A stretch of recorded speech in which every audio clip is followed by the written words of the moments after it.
right. Welcome to another episode of That Can't Be Right, a podcast built to explore structural wrongs, cultural oddities, and wild opinions. I'm your host, Ryan Rogan, and I have another great guest this week. But first, the usual suspects. Support That Can't Be Right by subscribing wherever you get your podcasts. Leave a review if you love it, and then follow along at TCBR Pod on Twitter and Instagram to get updates, share your ideas for new episodes, and dig into the headlines that can't be right, but I can't do an episode on yet. That is enough of that. My guest today is Dean Baker, senior economist and co-founder of the Center for Economic and Policy Research. Dean, welcome to That Can't Be Right. Thanks for having me on, Ryan. Absolutely. So Dean, I reached out and was introduced by our good friend Amy because someone on Twitter pointed out the structural wrong cultural oddity of U.S. healthcare that dental insurance and vision insurance are separate from the regular insurance that seems to cover the rest of your body. And I have an inkling the feeling is money, but I'm trying to understand why, along with all the other things that can't be right about the healthcare system, that is a system that's in place. So I'll kind of leave it to you. Should we start with the state of healthcare now or dive into the history of modern healthcare and get us to where we are today? What's the best path? Well, let me start by just saying, why is this case a specific question? And because that does tell us a lot about healthcare. So on the face of it, we'd say, okay, we have healthcare insurance for, if we have a problem with our heart or knee problem, we're in a traffic accident, covers those things. We have plain complaints about the way it covers those, but at least in principle, it covers them. Yeah. But then you go, okay, well, you have a problem with your eyesight. You need glasses. Well, it doesn't cover that, at least not most health insurance. And same thing, of course, with dental. So why is that? Well, the answer might seem to people really stupid. It's basically inertia. So if you go back to when you were first seeing healthcare plans come into existence and most people began to get healthcare in the 40s and 50s and 60s. I understand not everyone. That's, of course, a huge issue. But most people in the country, middle-class people, let's say, had healthcare insurance in the 50s and 60s. Well, at that time, dental care wasn't terribly expensive. Eye care wasn't terribly expensive. So people got insured for the things that they thought were really big expenses. And I'll throw in another thing in there that I've asked healthcare policy people this, and many of them didn't know the answer. I didn't know the answer either until I asked someone who knew more than I did. Drugs. Prescription drugs were not originally included in Medicare. Medicare is, of course, set up in 65, 66. Great program for the people qualify, mosly older people, but also disabled people. Great program, but it didn't cover prescription drugs. And people were saying, well, why didn't it cover prescription drugs? Because, of course, that is something that's covered in most healthcare plans. And the answer's, again, a stupid and simple one, that back when they set up Medicare in 65, 66, prescription drugs weren't expensive. So it was the sort of thing, if you go back, and I haven't read over the debates, but I'm sure some people did discuss it, but it was like saying, oh, should Medicare pay for our aspirin? And that would be nice, but, if you're a middle-class person, I understand for a poor person, everything's a big expense, but for a middle-class person, do you need the government to pay for your aspirin? Probably not. So it wasn't a big deal at the time. So it's the same sort of thing when we look to things like vision care, eye care, and dental care. They weren't terribly expensive if you go back 40, 50, 60 years ago. And what that meant was that if people did want to get those covered, they got separate insurance, and then those become powerful lobbies. So the companies that were providing dental insurance, they're not just going to go away. So when you talk about saying, okay, well, why doesn't the government just say, we just had the Affordable Care Act. Well, I shouldn't say just, it's over 10 years old now. But in any case, we had the Affordable Care Act. They regulate insurance. Why didn't they just say, okay, a good insurance plan has to cover dental care, has to cover vision? Well, they didn't, because you have powerful insurers that they decided, okay, this is too big a lift. We're not going to get into a fight. We don't have to. So it's still the case. Odds are most people have insurance. If they have dental care, if they have vision care, it's a separate plan. Absolutely. And that's fascinating on a few fronts. One, I definitely want to do an episode of That Can't Be Right on lobbying, because it is supremely effective at getting what they want and keeping things the same to benefit their own businesses. And then two, I do have a follow-up question. Can you pinpoint the specific things that have caused the cause of dental care, vision, prescription drugs to go up in the 50, 60 years since Medicare was introduced, since people started buying insurance and getting treated for dental and vision? Well, there's some different processes at issue. First off is the technology has improved. So if you go back to dental care 60 years ago, there wasn't that much they did for you. I mean, they pulled teeth, filled cavities. It was fairly simple. I'm old enough to remember. It's often painful. There was a big joke. Maybe people still consider going to dentist painful, but it's I could just tell you it's much less painful now than it was 60 years ago. I mean, my wife just got a tooth filled or filling replaced, and it was no big deal. I mean, not that you would be screaming in pain 60 years ago, but it was pretty unpleasant. So the technology has improved tremendously. Certainly with dental care. Again, same story with vision. You look at things like LASIK surgery, so people don't have to wear glasses. They could have laser surgery to have vision problems corrected. So we've seen big improvements in technology. Same story with prescription drugs. I mean, we had basic antibiotics, we had other drugs, pain relievers. So we had some drugs if you go back 60 years ago, but a relatively limited selection of drugs. So we have seen great improvements in technology in all three areas. But the other part of the story is how we finance the development of new technologies. And this is a hugely important issue that I think is tremendously underappreciated, that the way we finance most development is with government-granted patent monopolies. Now, just to be clear, the government pays for a lot of research up front. So we have the National Institutes of Health that spends over $40 billion a year on biomedical research, and then we have various other pockets. BARDA, the Biological Advanced Research Development Authority. This has been important in connection with the coronavirus.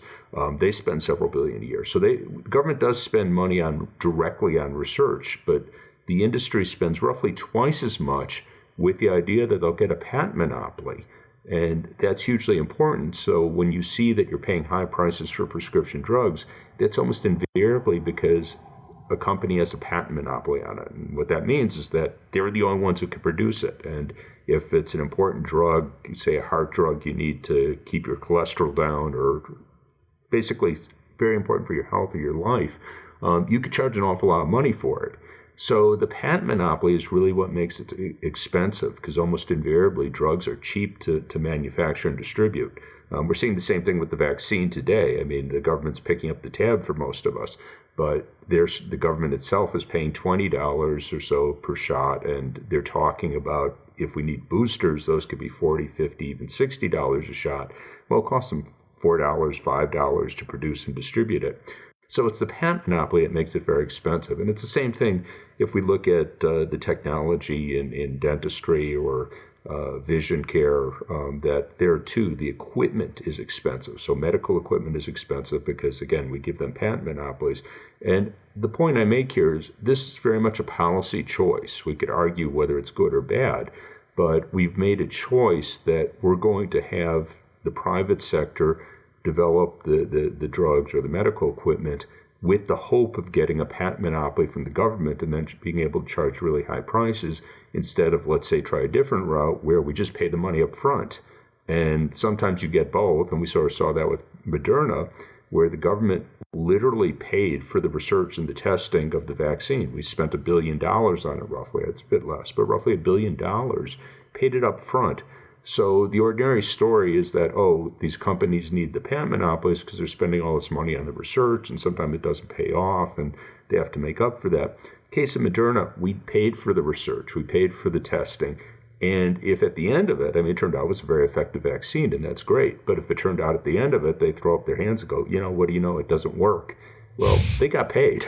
So anyhow, the point here is when we look at these drugs being very expensive, and they are, we spend $500 billion a year on prescription drugs. That's about 2.5% of GDP. So it's a huge amount of money. Most of that is because we've given drug companies patent monopolies. And again, same story with medical equipment. We spend roughly $150 billion a year on that.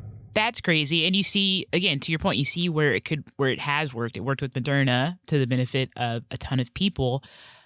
Your explanation brings up a few more questions, and I think we're still on the right track. So in terms of like the history of the healthcare industry, when did the government start introducing these patent monopolies? Like, how long did the patents last for these companies? Well, patents go way back. I mean, people always talk about it's in the Constitution, and it is in the Constitution, but I always tell people to read what it says in the Constitution because it's very explicit that this is a power of Congress. So people start yelling at me, oh, you want to take away constitutional rights? I go, no, I want you to read what the Constitution says. So it's a power of Congress, like a power to tax, power to declare war. So it's not as though anyone has some complaint we violated the Constitution if we haven't declared war. So, so it's a power of Congress. It's a way to promote, using the terms of the Constitution, the useful arts and sciences. So anyhow, long and short, that goes way, way back. But it became important. Patents started to become very important in the case of prescription drugs, actually fairly recently. 1980, there was a specific act of Congress, the Bob Dole Act, which was birched by a Democratic senator, Bob Dole, of course, Republican senator, who subsequently ran for president. And it passed almost unanimously. It had, I think, 4 no votes in the Senate, I forget in the House. But it was very much bipartisan, signed by President Carter. So this isn't a question you could blame one party or the other. They were both on board with it. And the key feature of Bob Dole was that it said that here you had all this government-funded research, because the NIH, I have to go back, look how long you've had the National Institutes of Health, but they go way back. The NIH and other government agencies were funding research, and the argument was, well, no one was using much of the research because they couldn't get patents on it. So what Bob Dole did was say, okay, you could get patents on government-funded research. And it's more complex than that, but that's the basic story with it. And after that, we saw a huge increase in both research, but also drug costs. So if people have drug costs have always been exploding. Well, that's actually not true. If you look at the data, the amount that we're spending on prescription drugs really wasn't increasing relative to the economy from 1960 to 1980. There's no real trend, no uptrend, downtrend, doesn't move, very little change. After 1980, after the Bob Dole Act, you see a huge increase in the amount we spend on drugs relative to the size of the economy, and it's more than quintupled in the 40 years since 1980. Now, there were other acts as well, but basically what we did was we made patents longer and stronger. We allowed for companies to patent things like life forms, because previously you couldn't patent. You developed a new life form that, again, these are useful innovations, but it wasn't possible to patent them. So that was about making patents longer and stronger. And also, of course, we applied it internationally. So we had the TRIPS provisions in the WTO in 1995 that basically required countries throughout the world to have U.S.-style patent and copyright, I should say. But previously, many countries didn't, most importantly India, which is the leading manufacturer of prescription drugs anywhere in the world. They didn't have patents on drugs until they eventually imposed, I think it was 2005 as required, but they had a grace period, but they eventually imposed that. So anyhow, just not to go on too long, there were a whole series of measures that strengthened patent monopolies that hugely raised the cost. I'm focusing on prescription drugs, but the exact same story with medical equipment, because again, most of it would have been relatively cheap if you go back to the 60s, 70s, and the price, of course, has exploded in the last 4 decades. With the benefit of hindsight, was that act, the Bob Dole Act, the right move? I would say it was a horrible move. I mean, the idea that we had technologies that weren't being fully utilized, that was a real concern. And again, people here want to defend the drug industry. They could point to, great developments in cholesterol-lowering drugs, treatments for hepatitis C, AIDS drugs, of course. I mean, there's very few areas where we haven't made major progress in treating serious illnesses with prescription drugs in the last 4 decades. So that's a great thing. But the question was this the best way to do it? So what my preferred route would have been to say was, okay, let's set aside a chunk of money. Here we're giving, it wouldn't have been $40 billion in 1980, but we're giving this large chunk of money to the National Institutes of Health, other agencies, usually for primary research. They actually do sometimes develop drugs and even test them, but most of it is more primary research. But let's put aside an additional chunk of money for actually bringing this search to fruition, developing drugs, bringing them through the testing process and the Food and Drug Administration's approval process. Let's pay for that up front. And just to be clear, government doesn't have to do that. We can contract out. And my model here, people might not like the use of it, but my model here is the military sector. Lockheed, Boeing, these are companies, they're private companies, they make money, make lots of money, and they do it on contract. I mean, they're also going to get some patents, but they're getting their money on contracts. And we could have done the same sort of thing with developing drugs, developing medical equipment. And the two big advantages, one is that they would be, three big advantages. One is that everything would be cheap because, again, it's very rare that this stuff's expensive to manufacture and distribute. Secondly, they would, all the information could be in the public domain. And this is a very big issue because what we would like is for people to be able to, researchers to be able to benefit as much as possible from each other's research. So when a company or group team of researchers finds that something works, but it's not done, they had a breakthrough, we'd like that to be out there as soon as possible so that other researchers could benefit from that. And similarly, if it's a dead end, if they're pursuing a path and it turns out this isn't a good path to pursue, we don't want others to waste their time. So make everything fully open. But the third part of the story is the patent monopolies create perverse incentives, and we see this all the time. The most dramatic of cases with the opioid crisis, where the major opioid manufacturers have paid billions of dollars in settlements based on the accusation that they deliberately misled doctors about the addictiveness of the new generation of opioids. So just to be clear, the claim wasn't that it was a mistake, because we're all going to make mistakes, and we understand that. I mean, that's unfortunate. It costs lives, but no way to have zero mistakes. But they paid out billions of dollars in settlements, not because they made mistakes, but because it was alleged that they deliberately deceived doctors about the addictiveness of the drugs. Their reason for doing that was because they could charge a lot of money. If the drugs were selling as cheap generics, not to say everyone's going to be honest on everything, but it's one thing to lie when you could make hundreds of dollars per prescription. It's quite another, if you're just making a few bucks, a normal profit like you'd get from selling shovels or paper cups or something. It's hard to believe you'd go through great efforts to deceive people about the quality of your paper cups. Right.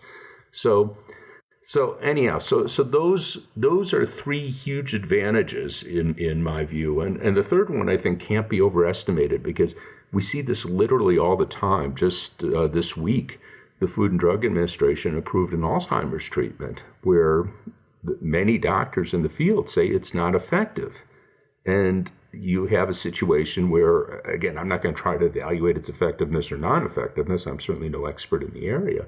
But the reality is you have doctors, you have researchers who have a very strong incentive to basically lie, to say, oh, yes, it's effective, even if the evidence doesn't show that, because they're getting paid by the drug company. If you took the money out of it, they wouldn't have that incentive. So it's a really, really big deal. Is there a way, back to what you're suggesting, after, the Bob Dole Act, after these companies have seen record profit in prescription drugs and the equipment, is there a way to rein that in? I think there is, and there are two paths. One is simply take some of the money out. One of the things the United States does, and we're unique in this, is that we give the patent monopoly, and then we tell the drug companies to charge whatever they feel like.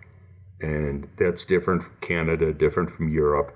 They pay on average about half as much for their prescription drugs as we do. And that's because they have price controls that regulate it, whatever term you want to use. I know people consider these things pejorative. I don't particularly care which term you use. But the point is they give you a monopoly, so the government's giving you something tremendously valuable, but we don't say, okay, charge whatever you feel like it. We say, okay, we gave you a monopoly and here's what you could charge. You can't charge whatever you feel like. We could do that too. And that would take some of the money out. That would be a big thing. The other thing is, I know nothing ever changes, or very rarely does you get really big changes all at once. Let's carve out some area. Let's try this, in other words. So we're giving, the budget for the National Institutes of Health is a bit over $40 billion. Let's say we're going to set aside $3 billion a year for the next decade, 15 years, whatever it might be, to actually develop new cancer drugs. So we're going to contract with companies. where we're going to say, okay, you're going to get paid to do the research. We're going to give you the money. We'll give you a 10-year contract or 15-year contract. And, if you do good work, you might get renewed, maybe not. We'll see. Everything's in the public domain. So as soon as you get a result, you post online. Anyone can build on it. And we want you to actually do the clinical testing, bring it through the FDA approval process, and then it's going to be a cheap generic. And you're getting paid. So it's not like we're taking anything away from you. We're paying for all this up front. So if you could do that in some area, I'm mentioning cancer. I don't know if that's the best area, maybe heart disease. I mean, obviously there's many choices that someone who's more familiar with the biology would be able to say this would be the better place to do it, maybe do it in two places. But I think it'd be incredibly valuable. Let's hypothesize that 10 years out, you have a new cancer drug that's a good innovation, saves people's lives, and instead of selling for tens of thousands a year, or some are over 100,000 a year, it sells for a few $100s a year. I think that would really drive home the point. So, I keep throwing that out there, and I always say, only half facetiously, if we had a major foundation that was interested in public health, they could do this. And I'm saying that only half facetiously because we ostensibly have the Bill and Melinda Gates Foundation, but they're not likely to be interested in this for reasons I can go into. But in any case, that seems to me a doable lift because you're not talking about, replacing in mass the current system. You're not talking about a huge commitment from the federal government. We're just saying, okay, we're spending, 40 whatever billion on biomedical research now. Let's just take $3 billion of that a year and use that to actually develop drugs. And, to my view, it almost is impossible to see how you lose on that, because unless you made a point of finding total incompetence, they're going to do useful work. Now, whether it comes up with a breakthrough cancer drug, who knows? But, again, unless they're total incompetence, they're going to be doing useful work. So we won't have lost anything, even if it doesn't turn out to produce some really great breakthroughs. Excellent. So we have the current system. We have a solution in place. We just got to get the Bill and Melinda Gates Foundation on board. Easy task. Exactly. I want to go back because earlier you mentioned that most people started getting health insurance in the 1940s, 50s, 60s. And some very preliminary research, I learned that that's when some other developed countries started going to a more public health systems. What happened in the U.S. for us to get on the path we're on today as compared to some of the other countries? Well, I think most of the other countries were much further along in developing social welfare states. So take the case of Germany. I mean, they had a social security system dating from the 1860s or 1870s. I'd have to double check that. But in any case, of course, we didn't get ours until the 1930s, and it took the Great Depression to do that. So they are much further along. They had socialist parties. I mean, just to put it as simply as possible. So if you look at England, well, they had the Labour Party, of course, that came to power just after World War II and introduced their national healthcare system. France, of course, had a powerful socialist and communist party. So if you look across Europe, they had much more pressure to go this route, really from long, certainly post-World War II and in many cases pre-World War II. And in the U.S., the Democratic Party certainly, well, they didn't even really embrace the labor movement until Roosevelt. And of course, the labor movement wasn't that strong until the 30s. So we were kind of late to the game. And what happened in the case of healthcare was that in World War II, that was really when we saw the explosion of private healthcare, employer-provided healthcare regimes. And that was due to the fact that we had price and wage controls during the war, and the Price Wage Board, I'm forgetting what it was called exactly, but they said that healthcare insurance wasn't covered by the wage controls. So what that meant was if your workers were demanding higher wages, you had a union there, you're saying, oh no, the wage board won't let us raise wages. What they would let you do was provide healthcare insurance. So we saw this huge explosion in employer-provided healthcare insurance during World War II, and of course immediately thereafter. So once you had a really big foot in the door for private healthcare insurers, it was hard to dislodge them. And also just in terms of the logic of the politics, middle-class people, and that's who politicians tend to, well, listen, rich people too, of course, but, middle-class people, obviously, if you have a lot of disenchanted middle-class people, they could make their voices heard. But they were doing okay because they had health care insurance. And, of course, poor people didn't. But politicians, poor people, of course, tend to have less of a voice. So that was the basic story. So it mattered hugely that you had much larger socialist, social democratic parties, however you want to call them, in Europe. And, of course, a more powerful labor movement. We caught up some during the Depression, but our labor movement never got anywhere near as powerful as, say, the labor movement in France or the UK or, say, the Nordic countries. So that was the really big difference. This might be beyond the scope of your research, but how much of that was affected by the demographics of the United States post-Civil War, right? You had created a second-class group of citizens who you didn't want to involve in the political process, the economic system. How much influence did that have on not wanting to create a socialist movement, a labor movement, and then from that, a healthcare system? Yeah, well, race has obviously been a very big factor in our politics forever. And I remember Ronald Reagan, when he was running for president, goes, "We didn't have a race problem when I was growing up," which brought the obvious. It brought the obvious rejoinder. How old is this guy? Oh, Lord. But anyhow, it's always been a factor, and the idea of extending benefits that, say, a majority white population is going to get, that was popular. But when you go, black people and Hispanic people, they're going to benefit, then it becomes more controversial. So you set up a system, our healthcare system, if you look, and I don't have the data at my fingertips by any means, but if you looked at the data, what percent of the white population had, say, healthcare insurance in the 50s? I suspect you get a pretty high number. What percent of the black population? I'm sure it'd be a pretty low number. So we had a system that was supporting white people doing a pretty good job, but for black people and Hispanic people, of course, a smaller share of the population at the time, but still, it was not doing a good job. So that's been an ongoing problem, and we encounter that all the time. I mean, certainly with Obamacare, there was this big effort to paint this, that was a give out to black people, to Hispanic people.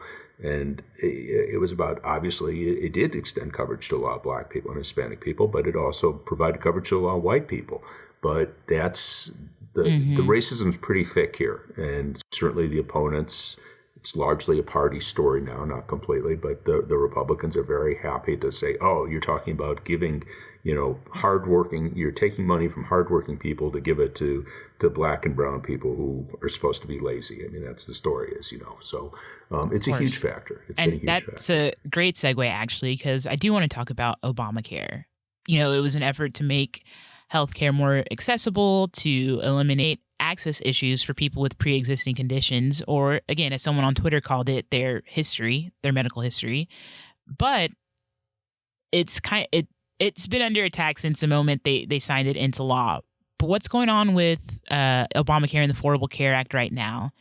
Well, I've sort of been struck. I mean, it wasn't what I wanted. I mean, I'm a big fan of Medicare for all. I would love to see us make bigger steps for it with Obamacare. I mean, I understood we weren't going to get that in 2010, but could we have done more? Could we have gotten a public option? I don't know. I mean, it was hard to see. I was following at the time and read many of the histories. Could they have gone further? That's a point we can argue about, but the fact was, it was a huge step forward, and I really think Obama undersold it, which is, I don't really understand why, but I mean, it was, it made a huge difference, not just for the people who got care, and of course, who extended coverage to more than 20 million people, both through the exchanges, and more importantly, perhaps through the expansion of Medicaid. So you extended health insurance coverage to a lot of people, but what might have even been more important was that you, in effect, provided insurance that people can stay insured.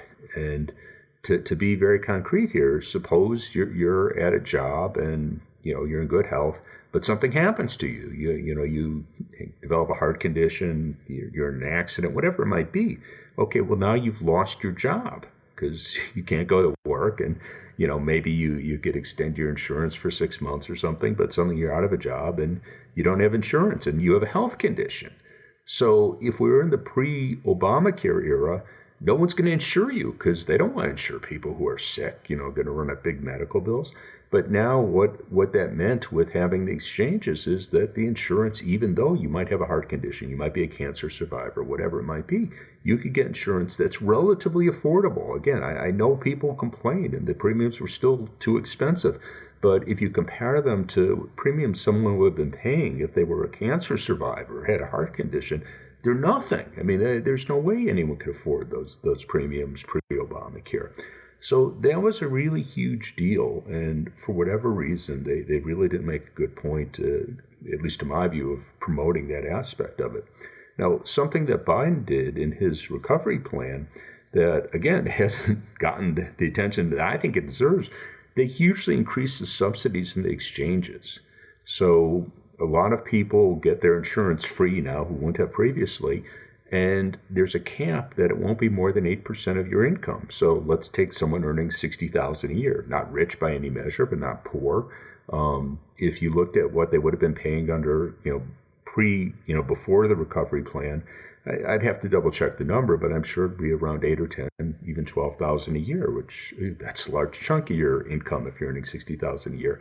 Well, this caps it at 8%, so you won't pay more than $4,800 a year. Which, again, that's not cheap. I'm not going to say that's trivial, but that's certainly a hell of a lot more affordable. So that's a really big deal. And if those subsidies could be maintained, because this is just in place for 2021, 2022, but if that could be maintained, that's going to make a very big difference to an awful lot of people. So I think, for all the criticisms that many have raised, including me, against the Affordable Care Act, it was a huge step forward. And if we can maintain these subsidies in the exchanges, that's really going to make a very big difference in a lot of people's lives. What about the Supreme Court's ruling on the constitutionality of it right now? Like, what are the points of contention, and then who stands to lose? You mentioned how many millions of people were brought into the healthcare system as a result of Obamacare. What happens if the Supreme Court rules that it's unconstitutional? Yeah, that's a great question. There was an earlier suit brought, there are many suits brought. I don't know how many in total, dozens, but there was one that did have the impact of preventing the Medicaid expansion from being mandatory. So originally, in the original act, they required that the Medicaid expansion apply to all states, and the Supreme Court said, no, you can't do that. So as it is, I don't know the exact number at this point, somewhere around 40 have opted in, and something like 10, all controlled by Republicans, needless to say, have not opted in. So there's still a lot of people that aren't getting Medicaid who would have under the original act. Then there was the issue as to whether the mandates were constitutional, and Roberts sort of split the difference on it, said, well, that's okay. The penalty, the mandate and penalty can be is constitutional, not worth going into all the details, but that preserved the substance of the act. Now, the most recent suit that the Supreme Court's considering is that the Republicans are saying, or I shouldn't say the Republicans, the people who brought the suit, because a lot of Republicans aren't on board with this, but the people who brought the suit are saying that since the penalty for not getting insurance has been set at 0, it's now unconstitutional, because it literally is just saying you have to get insurance. There's no consequence if you don't, but it says you have to get insurance. So they're saying that's not constitutional. And then they're saying if that's thrown out, then you have to throw the whole act out. Now, that would be a tremendous leap of logic at this point, but I'm not in the business of trying to predict how the Supreme Court will rule. I mean, I have to say it would surprise me.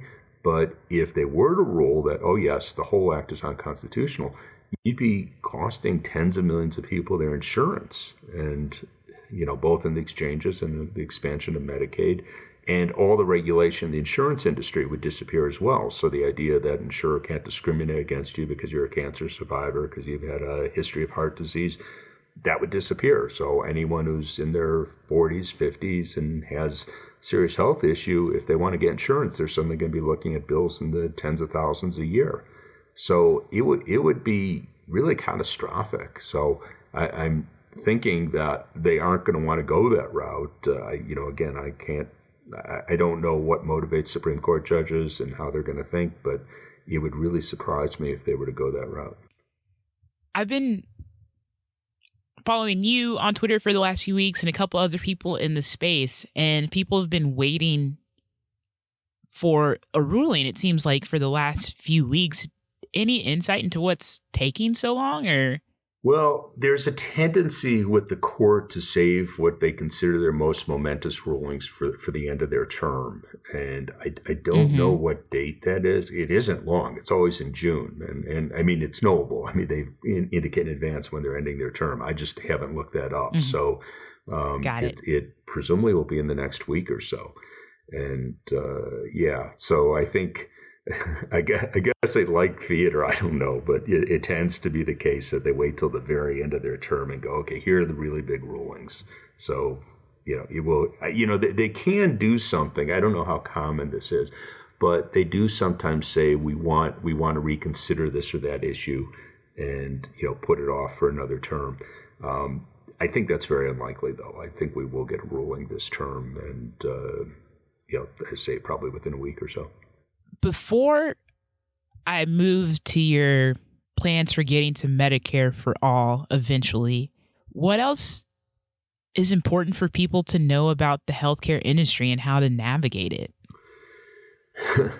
Well, the healthcare industry is a mess. And I mean, it's one of the things that amazes me. I've been lucky. I've generally been in good health. But the few occasions I've had to deal with insurers, it's been kind of amazing to me, because I'd say probably close half the time I've had claims, I've had serious issues with them, and they've never been the least bit controversial. So just to give one example, I had to get physical therapy for an issue with my shoulder. No big deal.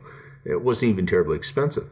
But I had to go back and forth with the insurer and my doctor several times. I mean, the doctor prescribed it, so it wasn't, it wasn't terribly expensive. It wasn't some bizarre exotic treatment or anything. It was well-established treatment. But, I assume it was all just an honest mistake. But it's the sort of thing, that was just kind of pain. And I just mentioned this because, I have a PhD in economics. I'm used to dealing with forms. I'm not intimidated by these people. People who have health issues, oftentimes, A, they aren't that educated, and B, you have a health issue. So you don't want to be dealing with, I have to deal with the insurance company, and they say that this isn't covered, and I have to go to the doctor again. It really is a horrible, horrible system that way. And it's, it's a sort of thing that it's harassment. And again, it's one of these things people say, well, most people like their insurers. Well, of course, most people are pretty healthy. That's actually a good thing, of course. And that means they don't have much occasion to deal with their insurers. But when you're in bad health, you don't need to fight with your insurer. And it's really unfortunate that we have that so frequently. So that's a really, really big thing about our healthcare system that makes it really awful. The other thing that I just point out gets back to something I said earlier. It's really unfortunate that so much information can't be trusted, not just because, I understand you have kooks on the internet that will say this and that, and people do that, and I don't think there's anything we could do about it, but you have the drug companies that have an enormous incentive to be misleading about, this drug or that drug. And something, maybe it's not relatively new anymore because it's been out for a while, but direct to the patient advertising. That used to be legal. So it used to be legal for a drug company to say, try our arthritis drug. They could contact doctors and say, you should see our new arthritis drug, and here's why it's better than the, they could do that. But they couldn't do that with patients. And the logic was that I have arthritis, and I see there used to be a commercial with Dorothy Hamill, the figure skater from the 70s, who's, now she must be in her 60s, I don't know, 70s. Anyhow, she's skating around, and she's going, I feel great now because I take this or that drug. Well, I don't know if she takes this or that drug. I don't know if it really helps her. She's getting paid lots of money for it. So this is the sort of thing that, to my view, is just totally corrupt, because what they want is the patient comes to their doctor and goes, I heard about this drug, and how about you prescribe it? Doctor doesn't really have any stake in it. Some doctors will say, no, that drug's no good. I'm not going to prescribe it for you. If you want that, you have to go to another doctor. But, half the time they may not know much about the drug themselves, and the patient's asking for it. They'll go, sure, I'll write you a prescription. So anyhow, it just creates this horrible story where that's not the way prescriptions should be made. I mean, if someone does their homework and goes, oh, I looked it up and this is done better in clinical trials and has fewer side effects, that's fine. That's wonderful. But most of the people are going to their doctor and saying, oh, I want this drug or that drug. It's because they saw a commercial where someone was just paid to say this is a good drug. And that's not the way to be prescribing medicine. I do have one more question before we get to your plan. What do you think healthcare looks like post-pandemic? I know we're still in the thick of it. More people are getting vaccinated, but how do you think it will change for better or for worse? That's a great question. I think it will mostly be for better, and I'll tell you why, then I'll say one reason it might be for worse. I think mostly for better because there was a really big outreach effort ongoing to get people vaccinated. And as we know, lower income people, communities of color, tend to have poor health care coverage. And hopefully that will continue. So this won't be a one-off, if nothing else, introduce people to the system. So if people can get a vaccine and realize, okay, a hospital's here, there's a community health center, this or that, that's a great thing. Also, the vaccines, I think, have been remarkably effective. That's a great thing. So improving confidence in it. Another development, which I think would be hard to overestimate the importance, telemedicine. My wife had to see a specialist just the other day who was halfway across the country. And had it not been for telemedicine, she would have had to fly out there. It would have been a day flying out, probably spend a day there and then a day flying back. Long time, expensive ordeal for someone in bad health. She does have health issues. That's why she had to see a specialist. Now, obviously, you can't do surgery by telemedicine. So I'm not saying this is going to be a be-all and end-all. It's going to replace in-person treatment. But there's a lot of times where you can have very useful consultations with a doctor or other healthcare professional through having a Zoom conference. And that's a fantastic thing. So that's the positive. The negative that I worry about is, as you know, there's been this incredible propaganda blitz about how the vaccines are a plot by Bill Gates to microchip everyone and really just crazy things. And unfortunately, a substantial segment of the population believes that. So I worry about that, not just for the vaccine, which is a problem because, it'll continue to spread in the U.S. and there'll be pockets of infections and, we don't want to see that. But beyond that, I just worry that it's going to work to discredit medicine among at least this group of people more generally. So you have a lot of people that should be seeing doctors, have, heart issues, other issues. And because I think there's these crazy grand conspiracies that Dr. Fauci is trying to ruin their lives or something, that they're going to keep themselves out of the healthcare system. So I just think that's really unfortunate because this is a lot of people. I mean, it's tens of millions of people. It's not most people, thankfully, but it's a lot of people. And if they come to view all healthcare with suspicion that they're going to stay out of it, that it's going to be bad for them. Yeah, definitely. But telemedicine absolutely has been hugely beneficial. I had to do a visit with the doctor early in the pandemic because I hurt my wrist, and it was so easy to be like, I'm holding up my hand to the camera, and none of you can see this, but I'm holding up my hand to the camera, and they're like, twist it this way, bend this finger, does that hurt? Does this hurt? I'm like, oh, you just sprained it from typing like in a poor posture. Oh, got it. But simple things like that would have been a half day and then waiting, and love telemedicine myself. So finally, I've been teeing this up for like the last 3 questions. You have a really interesting article about getting to Medicare for all eventually, and kind of like 4 things that you think we would need to do to get us there. Can you walk me through that? Yeah. So there's 2 stories with Medicare for all. One is, of course, getting us all covered. The other story is getting the costs down. So we have to, I was alluding to this before, we pay twice as much for our prescription drugs as everyone else does. We pay twice as much for our medical equipment as everyone else does. And we pay our doctors twice as much, particularly the specialists. So it's less an issue with the primary care physicians, but our primary care physicians get considerably more here than, say, in Canada or UK.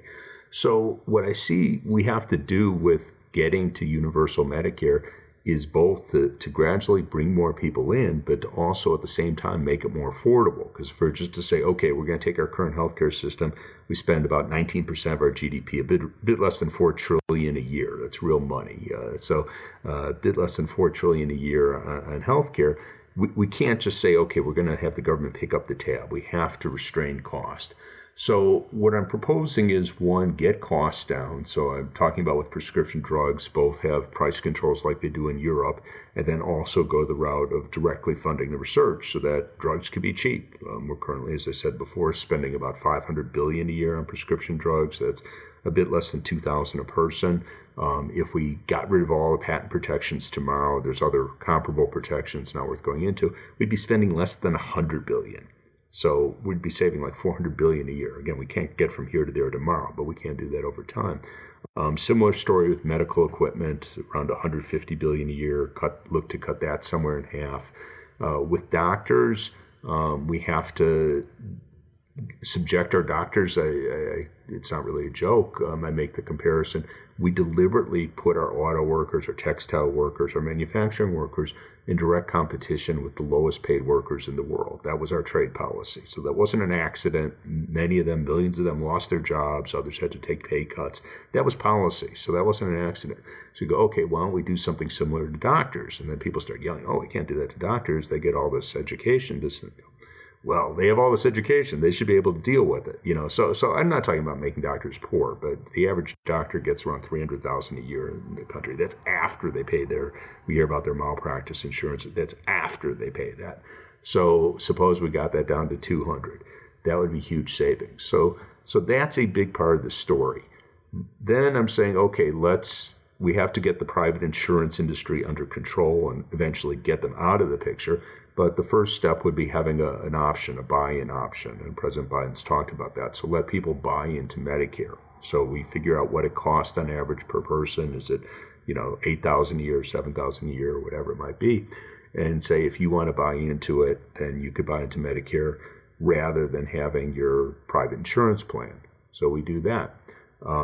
I also, and I'm forgetting whether I included this as one of the items, but we have to improve existing Medicare, and this is a really, really big deal. So as it stands now, close to a third of the people in Medicare are not actually in the traditional program. They're in Medicare Advantage. These are private insurers that operate within the Medicare system. Big reason for that is we haven't modernized the Medicare plan. So we were talking before about dental coverage, vision coverage. That's not in the traditional Medicare plan. So if you want those, you either have to get a supplemental Medicare insurance, which a lot of people do, or you go to the Medicare Advantage plan. So those have to be included. Also, there's no out-of-pocket cap with Medicare. So you could, in principle, Medicare pays 80% of your bills, but if your bills run to $100,000, $200,000, if you have a serious operation, they well could, then you're stuck with an enormous bill. So we have to modernize Medicare. So those are ways in which, the full list would be longer, but those are ways in which we have to modernize it. And that actually could be done fairly cheaply, most of that. And then the last thing I suggest, let's lower the age. And I said, there have been bills to say 60, 55, which would be great. But I said, if we can't get the money, because that would be a considerable chunk of money, make it 64, which I know people laugh at. They go, oh, that's trivial. Well, we haven't lowered it in 60 years. So we've been at 65 since Medicare was created in the mid-60s. Let's lower it 1 year. The point would be, 2 points. One is we'd see the issues that arise, because every year people, millions of people turn 65 to include Medicare. Now we're going to make it 64, so it'll be twice as many people.